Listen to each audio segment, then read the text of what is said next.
ایسے اسباب پیدا ہو گئے ہیں کہ ہمارے نوجوانوں کو بے غیرت بنا دیا گیا. بے غیرت کیا بنایا ہے؟ بے غیرت بنایا. کیسے؟ یہ ٹک ٹاک، یوٹیوب، فیس بک، ہر نوجوان کے موبائل میں یہ چیزیں ہوں گی. لیکن ہوں تو اس کا مطلب یہ نہیں ہے وہ غلطی کر رہا ہے. ہو سکتا ہے وہ اچھی پازیٹیو چیزیں دیکھتا ہوں، میں اس کا انکار نہیں کر رہا. لیکن یہ پپو پازیٹیو چیزیں دیکھتا ہو خالی، یہ بھی مجھے حسن ظن قائم نہیں ہوتا اصل میں. اس نے بے غیرت بنا دیا. کیسے؟ اچھا یہ بھی ایک منصب بن گیا ہے. ان سے ملیے، یہ ہے یوٹیوبر، یہ ہے ٹک ٹاکر. ابے بھائی یہ بھی کوئی منصب ہے، لیکن اس میں فخر ہے بھائی ہم ٹک ٹاکر ہیں. ہاتھ نہیں ملاتے دوسرے، ٹک ٹاکر ہیں. کرتے کیا ہو تم؟ بے غیرت بنا.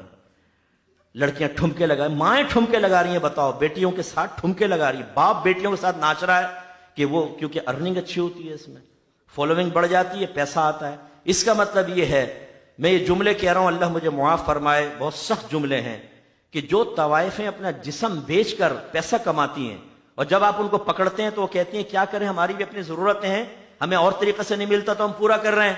تو ان طوائفوں کے اندر اور اس طرح کے گندے کام کر کے ارننگ کرنے والے میں کیا فرق ہے؟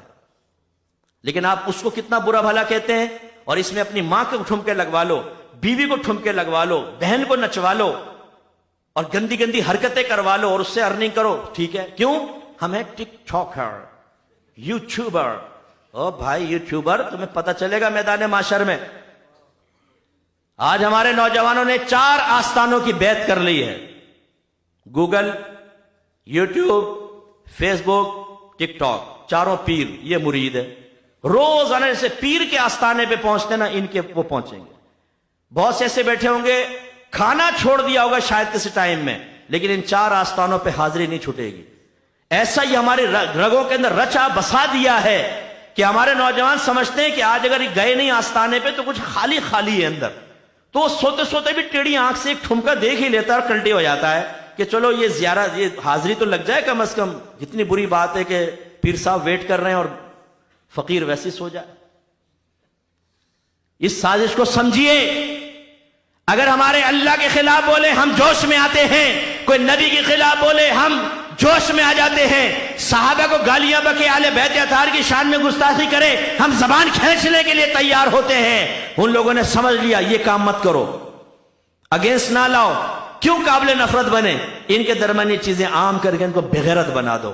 اتنا بغیرت بنا دو کہ ان کو اگر دیندار یہ کہے کہ تم یہ غلط کر رہے ہو تو یہ دیندار کو گالیاں بکے، ہماری غلامی سے باہر نہ نکلے. اور نوجوان وہ کر رہے ہیں، نوجوان وہ کر رہے ہیں. منع کر کے بتاؤ ذرا، اپنے بچوں سے لے کے دیکھیں آپ موبائل، چیک کریں اپنے بچوں کے موبائل، ان کی ہسٹری کے اندر جائیں، جو انہوں نے ڈاؤن لوڈ کر کے یا انہوں نے جو ویڈیوز دیکھی ہسٹری میں ہے تو جا کر دیکھیں کون کون سے ٹھمکے دیکھیں ٹیڑھی آنکھوں کے ساتھ. پہلے کوئی جاتا تھا نا، پکڑا جاتا تھا، دیکھ طوائف خانے میں جا رہا ہے، اوے تو کہاں ہے؟ یہاں پہ آیا ہوا ہے.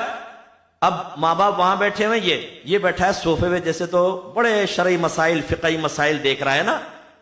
وہ اصل میں ہوتا ہے یوں دیکھ رہا ہے، چل رہا ہے صاحب ڈانس. لڑکیاں، میری بچیوں ان چیزوں سے بچیں ورنہ تباہ ہوں گی. ایک پیغام میں ساری بچیوں کو جو مجھے دیکھ رہی ہیں میں گزارش کرتا ہوں، خدا را کبھی ایسا کوئی کام نہ کرنا کہ آپ کے والد یا بھائیوں کا سر شرم سے جھک جائے. لیکن جس طرح کی لڑکیوں سے آپ دوستیاں کرتی ہیں بعض اوقات، اور جس طرح کی چیزیں آپ دیکھ رہی ہیں جس سے آپ کی طبیعت میں اشتعال پیدا ہوتا ہے، جس سے آپ کی طبیعت کے اندر ایک بے غیرتی، بے حیائی کا مادہ پروان چڑھتا ہے، جس کے ذریعے آپ کے اندر اپنے خاندان والوں سے ٹکرانے کی جرت پیدا ہوتی ہے، یہ ہو سکتا ہے آپ کو کہیں کا نہ چھوڑے. یہ اگر آپ کے ظاہر کو نہ بگاڑ سکیں، آپ کے باطن کو بگاڑ دیں گے. کتنی خواتین نے مجھے کہا کہ مفتی صاحب یوٹیوب پر، یہ فیس بک پر لڑکوں سے دوستی ہو گئی، اب میری شادی ہو گئی ہے لیکن لڑکوں کا تصور ذہن سے نہیں جاتا ہے. میں بظاہر شوہر سے بات کر رہی ہوتی ہوں، ذہن وہی ہے. ایسے ہم نے بعض نوجوانوں کو سمجھایا کہ بیٹا ایسا نہ کرو، دوستوں شادی ہوگی نا سب چھوڑ دو. بھائی تو اتنا پپو کیسے بن جائے گا بھائی؟ ابھی تو شیطان کا غلام بنا ہوا ہے، اس کے بعد شیطان کو الٹی چھری سے ذبح کر دے گا بغیر بسم اللہ کے. کیسے؟ کہاں سے وہ ہمت آ جائے گی؟ جب پودا ہو آرام سے ٹوٹ جاتا ہے، درخت بن جائے تو کلہاڑ سے بھی نہیں کٹتا ہے. پھر نتیجہ کیا نکلتا ہے؟ شادی ہو گئی، بیوی پسند نہیں آئی، کیونکہ ارینج میریجز ہوتی ہیں اکثر. اب وہ بیوی بیچاری گھر میں ویٹ کر رہی ہے، یہ نکلا ہوا آوارہ دوستوں کے پاس، گھر میں آ گئے، بیوی کہہ رہی جی سنیں، بولو جلدی بول، کیونکہ یہاں ٹھمکا، یہاں بیوی، یہاں پیاز اور لہسن کی باتیں، یہاں پہ ٹھمکے کی باتیں، بال بکھیرے ہوئے ہیں صاحب، لینسز لگائے ہوئے عورتوں نے، نوجوان کے دل کا سامان، بیوی کا حق ادا نہیں کر رہا، ان میں لگ گیا ہے، فیس بک کے اوپر دوستیاں کر رکھی ہے ٹینا لینا سے، اچھا خود بھی فیک آئی ڈی بنا لیتا ہے بعض اوقات، ایسے سے مجھے ملے لڑکے، نام ہے محمد اکرم اور آئی ڈی بنائی ہوئی ہے زلیخا کے نام سے، اور وہ سامنے والے کو پاگل بنا رہا ہے، میں آج کام کر رہی تھی تم کہاں تھے، آواز سے نہیں، آواز سے، اچھا یہ پتہ نہیں کہ جو سامنے ٹینا بیٹھی ہے وہ بھی چراغ دین ہے، وہ بھی فراڈیا ہوتا ہے، دونوں یہ کر رہے ہیں۔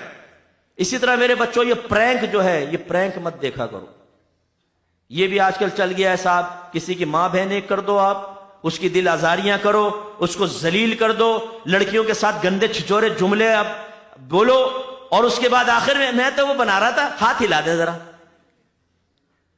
اور وہ ڈال دیتے ہیں، کسی کی بہن کسی کی بیٹی کے ساتھ تم نے اتنا گندا کیا، خراب کام کیا، شکلوں کو آپ نے برا کہا، تیری شکل تو چڑیل کی طرح ہے، تیری شکل تو کتے کی طرح ہے، اس طرح کی باتیں کر کے تم نے لوگوں کو چھچورے طریقے سے ہنسانے کی کوشش کی، کیونکہ تمہیں ارننگ ہو رہی ہے، اور اس کی فالوئنگ کون بڑھا رہا ہے؟ اسکرائبرز کون ہیں؟ یہ نوجوان ہیں اسکرائبر، ہم ہیں نا تمہارے لیے، کرو بغیرتی، ہم تمہاری بغیرتی میں ساتھ دیں گے، حالانکہ اللہ نے فرمایا وَتَعَاوَنُوا عَلَى الْبِرِّ وَالتَّقْوَى وَلَا تَعَاوَنُوا عَلَى الْإِثْمِ وَالْعُدْوَانِ، نیکی اور بھلائی کے کاموں میں ایک دوسرے کے ساتھ تعاون کرو، برائی اور گناہ کے کاموں میں تعاون نہ کرو، اور ہم کر رہے ہوتے ہیں۔